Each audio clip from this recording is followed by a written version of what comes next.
Hello everyone, welcome back to the channel, welcome back to this house. Now it has been a while, I know, 18 months or so-ish, maybe just a bit longer since I was last here, and a lot's changed since then as well.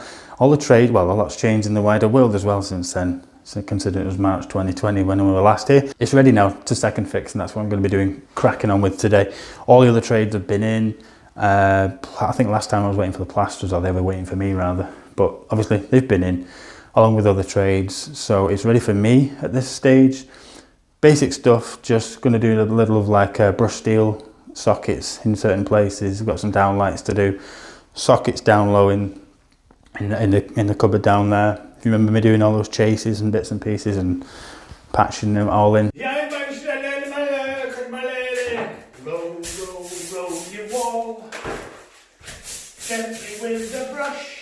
Well, yeah, I've got those to do over there in the corner. I've got some under cupboard lights to do. There's some decorative type light fittings to go, just like a B&Q type thing, you know, just a round one in place of the pendant that I left them, just for a bit of light, to be honest. And then in the bathroom, I believe the ceiling's been boarded with some of that plastic cladding stuff, and they've boarded over my those 4 holes that I did for the downlights and the cables and stuff. They've boarded over it all, so yeah, let's go and have a look at that. Right, they have actually boarded right over all the holes and wires and cables that I'd left.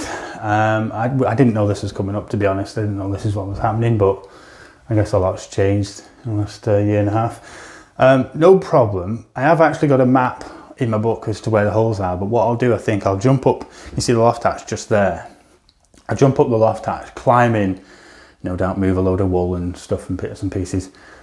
Locate the original holes that I drilled, get the centre of them, drill down, come round here, drill up. I don't really want to mess with this stuff because, yeah, I don't want to start messing around with it, to be honest, and leaving big holes everywhere. There's only 4, so no biggie really. Yes, as I thought, the loft is absolutely rammed. Let's pop the camera up, have a quick browse round. You can see. Now I only need kind of over there-ish, but you can see the whole loft's been kind of ransacked and turned into some kind of second-hand shop or something. Well, I'm all the way in now, all the way up, and as you can see, that's where the bathroom ceiling is, and it's just wool everywhere. So I'm going to kick all that to over there somewhere out the way and sort the lights out. I have to make sure no one covers them up as well. Power arm. Okay, there's a hole here, just where my finger's hitting. We've got one over there, one over there in the corner with a bit of light coming through, and one there. If you can even hear me over these birds fighting on the roof. Like I said, what I'm going to do, which is basically what I said I was going to do,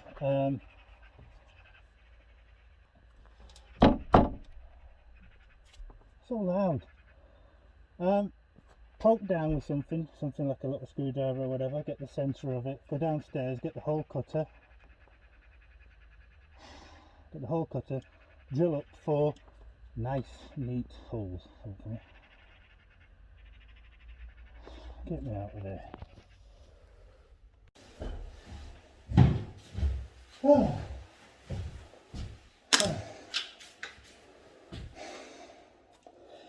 I decided to look at the state of me. I decided to drill them because it's a bit more precise than just stabbing a screwdriver through a hole. I've got 4 holes now. I've got a brew, a hole cutter, and a towel. Okay, brew, drill. Let's drill some holes.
All three are in. Oh well, three of the easiest ones are in at the moment. I've left myself the most difficult one to do last. It's not difficult. It's just there's more cables, so it takes a bit longer. That's all. There's a slightly different connection on it on the side. So if you haven't already seen the lights we're using, the EICR ones, the IP65 one white dimmable, they actually say they can be covered by insulation on the side there at the bottom. Covered by insulation, acoustic rating, all the usual thing, 25,000 hours, beam angles, all that kind of stuff. Easy installation. Yep, okay, so I don't know about putting wool over them. Maybe wouldn't do that, but yeah, they're good. It says they're good for that. They come with these little white bezels like that, so that's the standard, and then the client's gone out and bought some of these ones to suit the bathroom a little bit more, because obviously, you know, brushed chrome looks maybe a little bit better. I suppose white would work in here, especially with the ceiling as well. So they are fast fix, they are quick, especially if you're using a pair of these. You just plug them in basically. You've got the old lens at the bottom here, so you just cut the cable back, cut the conductor back rather, and shove them in there. Len. This kind of crocodile teeth here and here acts as the clamp going down. Screw in as well, so like double protected, double clamped. Pop them in the ceiling. Make sure they look okay. There's no kind of jagged edges sticking out or anything like that. Put the bezel on, good to go. I'm going to crack on with this one now, and we'll power them up. God, it's warm in here. Do you leave it, Jim? I'm just hot. All second fix now and all on. Like I said, they are dimmable, but I won't be dimming them. Just a normal switch, I think. So yeah, don't look too bad in this little bathroom. These next set of lights are the colours ones from B&Q. Pretty generic, standard kind of thing. Customers chose them because they're, well, for the style, I guess, and they're flush to the ceiling, because the ceilings are quite low. This one's actually a bathroom semi-flush light. Kolang, it's called. I'm going to open it up now and see what it's all about. It is actually coming up as, if you see inside there, if I move my hand out of the way, double insulated. Can you see it says there IP44 whatever, but to me it's a metal fitting. I don't know, class 1. They have got some, I guess, double insulation going through there, going through the 3 tubes. There's only 2 cores on the actual cable itself, which is a flex. That's not really the most annoying part, to be honest. This is, and this is like the coupler that sits on the ceiling. The hole is tiny. They do give you this little rubber grommet-y thing to protect the cable coming through, but I mean, what size cable's coming through there? You know, not many houses have one cable coming through, and that's the most annoying thing. It shows you on the instructions here, obviously. Tells you to turn it off and get your pencil out and everything, but picture it here. Look, 2 cables, 2. And then move over here, you can see it's just 2 cables coming through to the actual light fitting itself, and then a bit of a lighting diagram there. But I mean, you're definitely going to have to start adapting that, because most houses don't have 1 cable coming through the ceiling. They have like 2, 3, sometimes 4, so we'll have to go and adapt that somehow.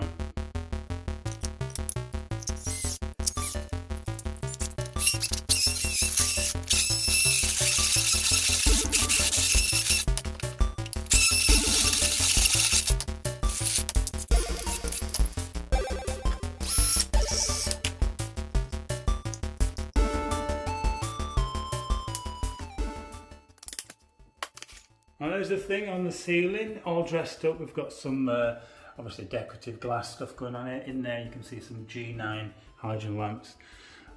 Maybe would have liked to have seen some LEDs in there, but never mind. Let's turn the thing on. There we go, flickering away, no problem. It's not flickering where I can see it. 2 more to do in the bedrooms, and then we'll go downstairs. We're in the kitchen now with the spots, kitchen and diner. We've got 2 over the dining area, the little dining area that's going to be here, so we've allocated 2 spots for that, and 4 over the kitchen with there's obviously going to be some under cupboard lighting going on there as well, all going to be switched from that one point just behind the camera. Now unfortunately, when I come to the kitchen, when we ran through the first fix of the kitchen, the plans and stuff, we did it with the client and the plumber and the person who's fitting the kitchen themselves. And this opening here was just going to be an opening for a fridge freezer. Maybe with a mind that the property could be a rental of some kind, or just, I'm not too sure. But I've come back now 18 months later, and it is obviously an integrated unit here. The fridge freezer has been pulled out. We pulled that out before because it's, I need to get to the socket behind it. And obviously with it being an integrated unit, we now have a problem, a slight problem with the downlight, because obviously 50% of that light is just going to be wasted over the top of that unit. So there's not much I can do about it. I'm not going to start moving them around or anything. They're happy to live with it, so it's fine by me. It's just what it looks like. These things happen. Last minute calls, I guess the big gap as well, because it's the whole process has taken a long time to just to get to here, and it's still not anywhere near finished. But that's houses for you. Right, we'll crack on with these spotlights now. I've got 2 in and I've got 4 to go.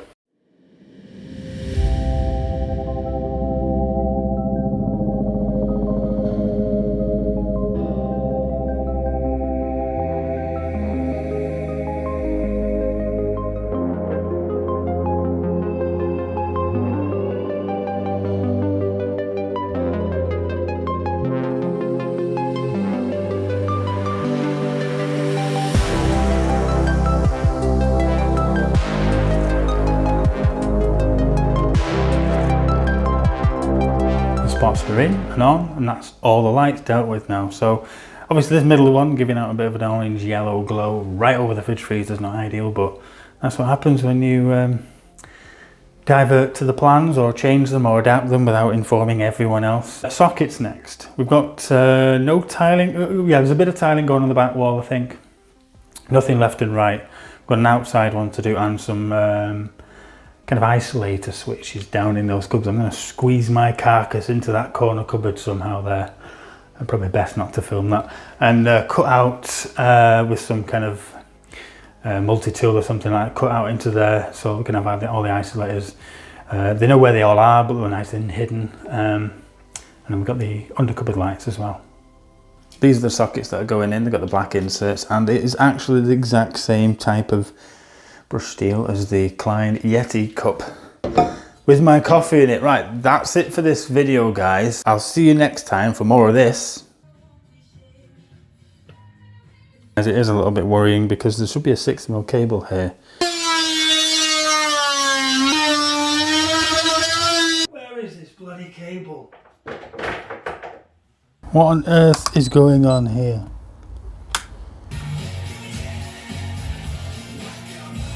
All that and more coming from the next video from this place. Okay, so if you haven't already done so, you can subscribe to the channel. It's completely free. It's not going to cost you anything. Give it a thumbs up as well. Leave a comment down below and I'll try and interact with you as much as I can. Thank you so much for watching. I will see you next time. Bye now.